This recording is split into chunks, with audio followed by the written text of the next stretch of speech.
Hello friends, नमस्कार and welcome to Komal Nahta official. इस video में हम रिव्यू करेंगे आज रिलीज हुई कूली नंबर वन को। आप सब जानते हैं कूली नंबर वन सिनेमा घरों में रिलीज नहीं हुई है। It has been premiered on Amazon prime video. लेकिन रिव्यू शुरू करने से पहले आपको याद दिला दूं, अगर आपने अभी तक हमारे चैनल कोमल नाहटा ऑफिशियल को सब्सक्राइब नहीं किया हो तो फिर इस वीडियो को देखने के तुरंत बाद जरूर कीजिएगा।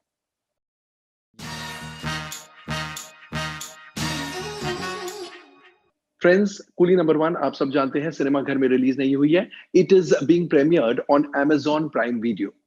ये पुरानी कूली नंबर वन का रीमेक है। पुरानी कूली नंबर वन में थे गोविंदा और करिश्मा कपूर। इसमें है वरुण धवन और सारा अली खान। पुरानी और नई कूली नंबर वन के प्रोड्यूसर वाशु भगनानी ही थे एंड पुरानी और नई फिल्में दोनों डायरेक्ट की है डेविड धवन ने। कूली नंबर वन की कहानी कुछ इस प्रकार है। पुरानी कूली नंबर वन आपने देखी है तो वैसी ही कहानी है।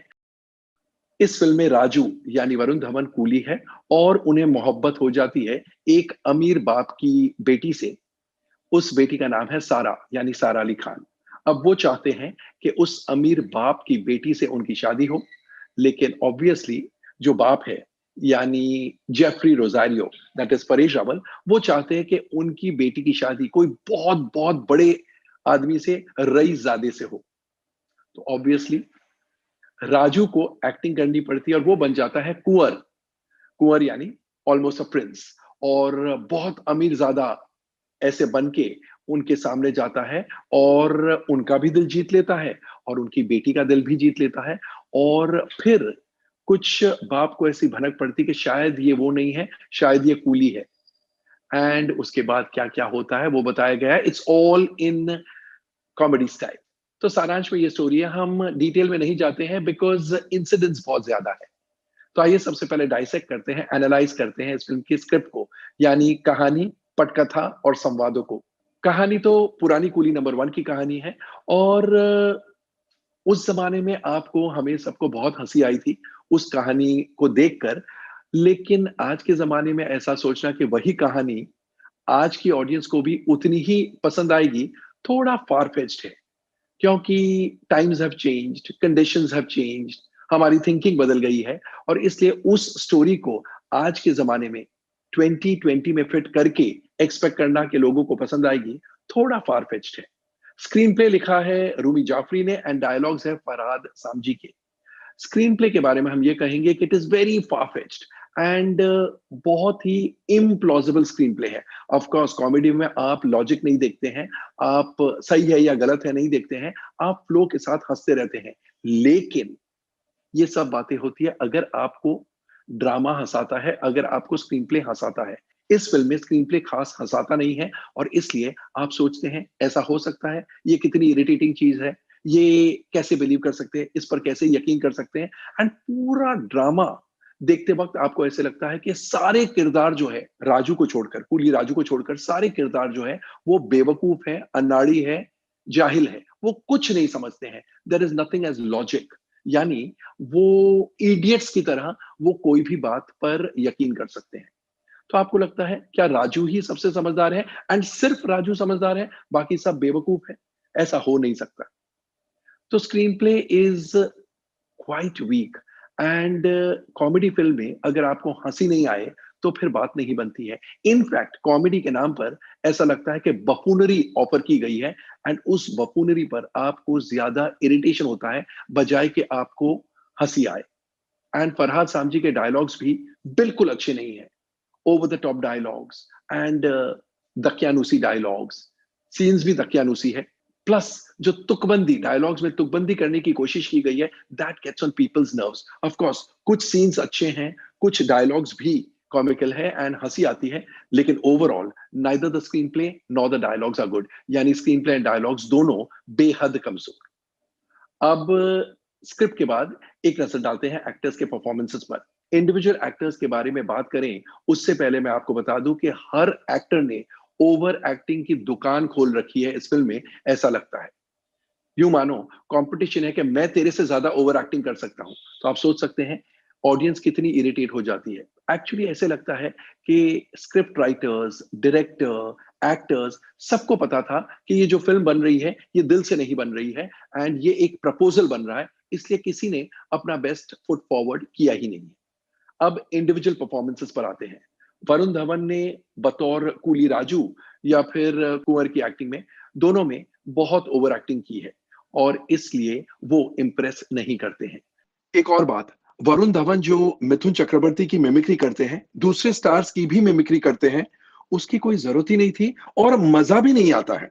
सारा अली खान भी जब एक्टिंग करती है ऐसे लगता है कि उन्हें पूरी स्क्रिप्ट पता है, उनको पता है अब अगले सीन में ये होने वाला है, इसलिए she is just not there. Mechanically काम करके निकल गई है ऐसा लगता है। So she also is not half as impressive as she ought to be. Paresh Rawal, he tries to put in his best. उन्होंने कोशिश बहुत की है, लेकिन स्क्रिप्ट इतनी कमजोर है कि जेफरी रोजारियो की भूमिका में वो भी इंप्रेस कम करते हैं और इरिटेट ज्यादा करते हैं। उनकी मम्मी की भूमिका में Bharati Achrekar is just about okay, and Shikha Talsania Anju की भूमिका में, जो कि सारा की बहन होती है, यानी रोजारियो की छोटी बेटी होती है, तो अंजू की भूमिका में Shikha Talsania is just about okay. Sahil Vaid जो कूली राजू के मैकेनिक दोस्त की भूमिका निभा रहे हैं, he is also quite good, but ऐसा कोई भी सीन नहीं है उनका जिसमें वो स्टैंड आउट करे। पंडित जयकिशन उर्फ जैक्सन की भूमिका में Javed Jaffrey lends decent support. Anil Dhawan is fair, Manoj Joshi को भी करने के लिए कुछ बहुत ठोस दिया नहीं गया है। विकास वर्मा जो कि फिल्म के मेन विलेन है, he doesn't really impress too much. Johnny Lever की कॉमेडी में डेफिनेटली हंसी आती है, एंड वो एक बहुत नेचुरल एक्टर है, इसलिए उन्हें देखकर एटलीस्ट थोड़ा मजा तो आता है।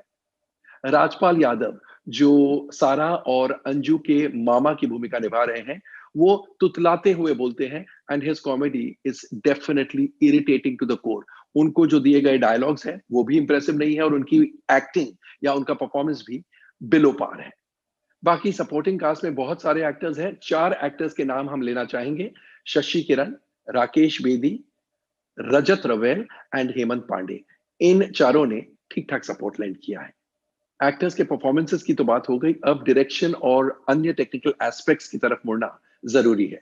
डेविड धवन के निर्देशन में यह फिल्म बनी है, एंड उस कूली नंबर 1 के डायरेक्शन से अगर हम कंपेयर करते हैं इस कूली नंबर 1 के डायरेक्शन को, तो डेफिनेटली बहुत बहुत बड़ा डिसअपॉइंटमेंट है। डेविड धवन को 2 बात समझनी होगी।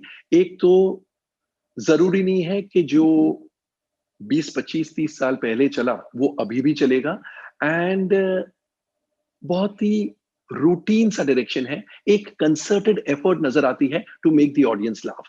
फ्री फ्लोइंग ड्रामा के जगह असेंबलेज ऑफ इंसिडेंट्स है जो कि ऑडियंस को पसंद नहीं आता है, and his direction is definitely below the mark. Film में संगीत अलग अलग म्यूजिक डायरेक्टर्स का है।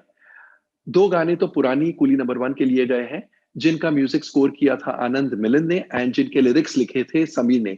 वो 2 गाने हैं, मैं तो रास्ते से जा रहा था एंड गोरिया चुराना मेरा जिया। तो ये 2 गाने ऑफ कोर्स फिल्म के बेस्ट सॉन्ग्स हैं। और नए गानों का म्यूजिक कंपोज किया है तनिष्क बागची, फरहाद सामजी, जावेद मोहसिन एंड लीजो जॉर्ज और डीजे चेतस ने। एंड उनमें से एक गाना, भाभी वाला गाना, डेफिनेटली एंटरटेनिंग है और फास्ट पेस्ड म्यूजिकल सॉन्ग है। एंड गानों के बोल they go well with the mood of the film. गानों की कोरियोग्राफी गणेश आचार्य की है। एक गाना रंजू वर्गीस ने कोरियोग्राफ किया है, वो है तेरे सिवा। एंड गणेश आचार्य के गाने जो है उनकी कोरियोग्राफी में से एक गाने की कोरियोग्राफी डेफिनेटली अच्छी है एंड आई फीलिंग है, और वो है गोरिया चुराना मेरा जिया। That song has been well choreograph. बाकी गानों की कोरियोग्राफी भी मजा नहीं आता है। Background music by Salim Suleiman is all right. It could have been far better. Cinematography by Ravi K. Chandran is very good.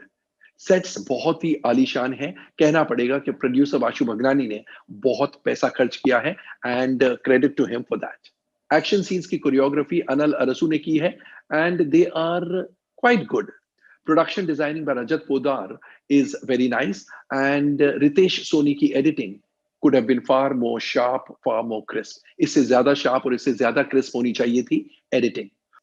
तो ओवरऑल कूली नंबर 1 एक डिसअपॉइंटिंग फिल्म है। ये एक ऐसी कॉमेडी है जिसमें आपको हंसी कम आएगी एंड इरिटेशन ज्यादा महसूस होगा।